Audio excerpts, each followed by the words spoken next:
Hey guys, and welcome to episode 10 of Sounds Like NYC. Uh, Honestly, I didn't think we'd make it this far. Double digits wasn't in the cards, but I'm here with Alberto. Tell me a little about yourself. Well, thanks for having me on the show, and I am actually privileged to be number 10, so that's good.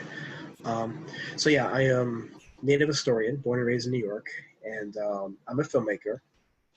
I've been doing films, actually making movies for the last 30, but I would say I've been a little more professional about it in the last 18 years. Mm-hmm. And I have a film now out called Gods of Perdition. I shot it back in November of 2016. Spent the last year editing it, putting it together, working on the serious post-production, and here I am now exhibiting it, and got some screening dates set up for it, and I'm hoping to get it out there. It's a horror film, Mm-hmm. visually inspired by two influences. Uh, the Dario Argento 60s Italian horror films, Okay. and also the 60s Japanese yokai movies. Mm-hmm. My favorite being Spook Warfare. So if you're into the yokai or even the Japanese summation films, you'll see a little influence there in this Right. movie. Awesome. So, if I remember correctly, or maybe am I confusing you with somebody? You're also in a band, right? No, but if I had time, I'd actually would, because I would like to actually do music one day. Mm-hmm. And one of my films, I actually was my own score composer, kind of like John Carpenter with his movies. Mm-hmm. It was a kung fu movie called Dharma 9, which I shot in Astoria, Mm-hmm. and I did the score for the movie on a piano. So without ever learning how to be classically trained, so I just memorized certain keys and just started just playing notes. So That's interesting. I mean, I wasn't classically trained either. I kind of picked up guitar and kind of just like played to my fingers split, and I got somewhat listenable. Um, if I could learn how to play guitar, man, trust me, I would jump on it.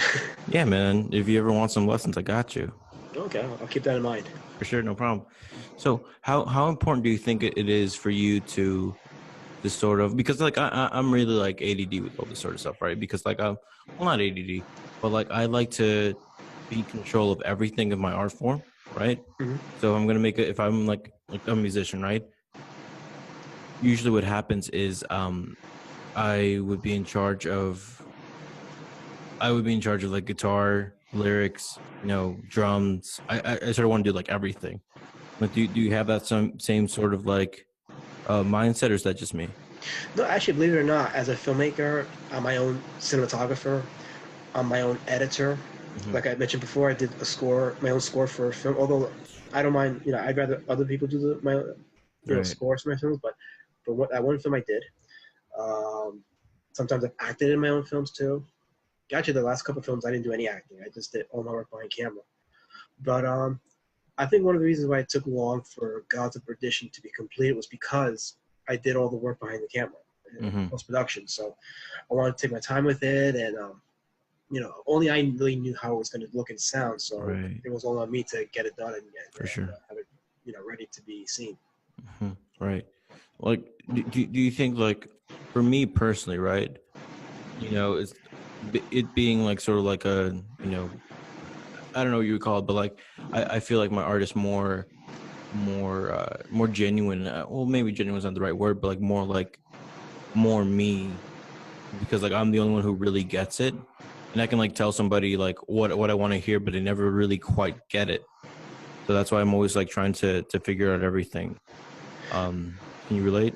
I think when you're comfortable in your settings, when you're creating Hmm. something, yeah, it's going to be a complete reflection of you, and you're just going to know how to conduct it.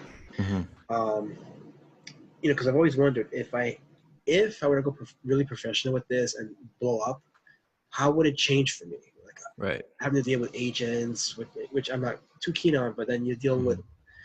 because the other issue is, do you go union? Do you go non-union? If you Right. go Yeah. union, you're not going to be able to do all the like. If I went union, for example, I wouldn't be able to edit my own films, which to Hmm. me is a huge chunk of my storytelling. Yeah. I wouldn't be really my own DP, although like to me, I think to me, DP and directing are hand in hand. Mm-hmm. So, and then if I go non-union, again, there's rules for that too. Like I can do pretty much anything, but I won't be able to work with certain people. Right. And the industry kind of treats you a certain way because of that. But you have more artistic freedom, so which is more important. So I think about those things too. Yeah. So what's your opinion on it? Do you think like you're a better artist if you let somebody help you, or if you do it yourself? Well, when it comes to filmmaking, it's a team effort. Actors bring something to the table. Right. You can't just contain them. Like if you hire an actor and they have an idea, you want to hear them out because sometimes their idea is better than yours. For sure. Especially when they're portraying a character and they embrace that character, you kind of like, okay, now they become that character, so you kind of want to let them take the reins, Plus, as a director, it makes the job easier. Oh yeah, for sure. Like I said, with the music, I like other people to do the music because, you in a way, it's like someone else's perspective of my work, which I enjoy. So that's another department I don't touch. I mean, ideally, I would like to work with more people. The issue is where I'm at right now. Time and budget are my two biggest enemies. So it falls on me to every artist. Exactly. So it pretty much falls on me to do it all. Yeah. But ideally, I'd like to work with a crew, especially caterers, like people providing food, because that's very important. If you have your actors fed and taken care of, they'll do whatever for you. Right. So, and I'm big on that. And sometimes I slip on that department, but when I have a bigger crew, they tend to pick up the slack for me. That's awesome. So filmmaking is a team effort. It really for is. Sure. Yeah. Well, I guess that's what's different from filmmaking and like making music, because I could feasibly play everything. You know what I mean? Yeah. Which would be a little bit easier than what you're doing, which is like more, because you have to go really in depth with each sort of like with part, no, like with every sort of like facet of like. Well, as a filmmaker, especially one that does a lot on his own, it can get very taxing when you have to wear many hats. Oh yeah. And I can tell you, the actual time directing is probably my least favorite time on the filmmaking process. Although I love directing, but I will tell you, it's also the most stressful part of it. I love editing because I can just sit back and now that I got my pieces together, I can just play with it and put it together. Post-production is my favorite part of the filmmaking process, but the editing to me is, not the editing, the directing to me is what I will call unnecessary evil. Like I can't trust anybody to direct my films because they wouldn't see what I see, so I have to direct it. So I have to embrace the burden that comes with it. Right. So I guess we do see it sort of the same way. It's not like, what would you describe that as? Like, is it because nobody gets what you're doing, or like because you like being in control of everything? When you have a vision, you kind of want to, you take the baton, and you want it to go. You first of all, you want to say, okay, I did that. Like you created something. It's fulfilling to say you created something. Right. And as a director, I want to be able to say, okay, either I created that or I witnessed it. Like for example, when the actors bring something to the table, I want to be able to say I witnessed that. Right. When they ad lib, I could say I witnessed that. I was there to see it and allow it to happen, because I could be a douche and say, no, we're going to stick to the script. Yeah. Right, for sure. I think a lot of directing comes with making choices that allow you to just step back and let other people take the reins. Yeah, I can definitely see that. Yeah. So just sort of like, the recurring question that we have here is like, how has New York City made you, an artist? Like, how has New York City shaped your art form? Well, there's a lot of history as far as films in New York. Like, for example, in Astoria, a lot of productions were shot in Astoria. Goodfellas. If you ever seen Goodfellas, first 20 minutes were shot in and around Astoria, especially where I used to go to school at. I can actually walk around parts under 31st Street and show you where some of the scenes were shot at. King Kong with Jessica Lange and Jeff Bridges was shot by the train station on Ditmars. Yeah. Christopher Walken, he had a bakery. His father had a bakery on Steinway Street. That's interesting. So there's a lot of history in Astoria. So that was part of why I kind of got into it, because I like drawing, I like telling stories, and there's rich film history here. Visually, the architecture, how could you not want to capture it on film and make a story with it? Even though it's been done countless times, but you want to be able to say I did it too. Right. as far as tone and thematically speaking, Mm-hmm. I wouldn't say New York inspired that part of it of my Mm-hmm. storytelling. I think it was more Okay. just personal experiences. Right. So visually, maybe New York helped, Mm-hmm. but tone, story wise, all that stuff, that's more personal, more like my own experiences or things that I secondhand experiences Mm-hmm. or even third hand experiences. So it's more personal in terms of that, you know. Awesome. So are you working on something right now? Well, right now I'm dedicating my time to market Gods of Perdition Mm-hmm. and getting it out there. I have ideas for my next film, quite a few stories that I want to pen down, Mm-hmm. but I want to focus at least for the first half of this year to put Gods of Perdition out there and just Awesome. try to get it seen and get it noticed and try to um, raise awareness on Mm-hmm. the film subject matter. Yeah, for sure.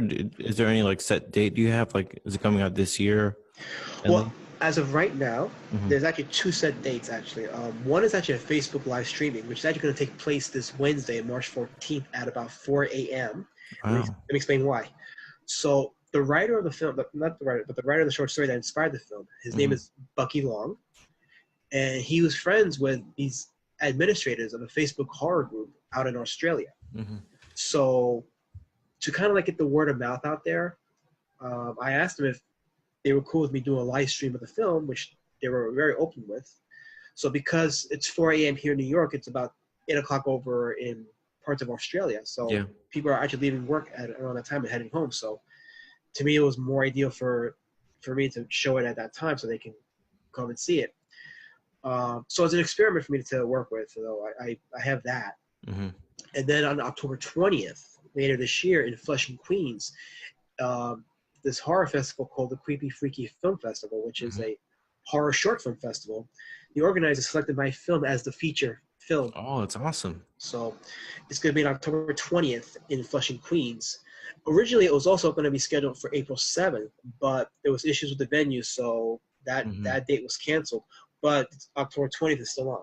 Well, that's huge then. Yeah. Congratulations, man. That's Well, awesome. thank you. And then I submitted the film to quite a few festivals. So if you were to check my Instagram page or my YouTube page or Yeah, my for sure. Facebook page, which is all under the same title, Alasmat Films, Mm-hmm. I post updates on future screenings. So if people are listening and they want to find out where the film will be at, they can just Yeah. tweet it to any of those accounts, and I post updates on those accounts all the time.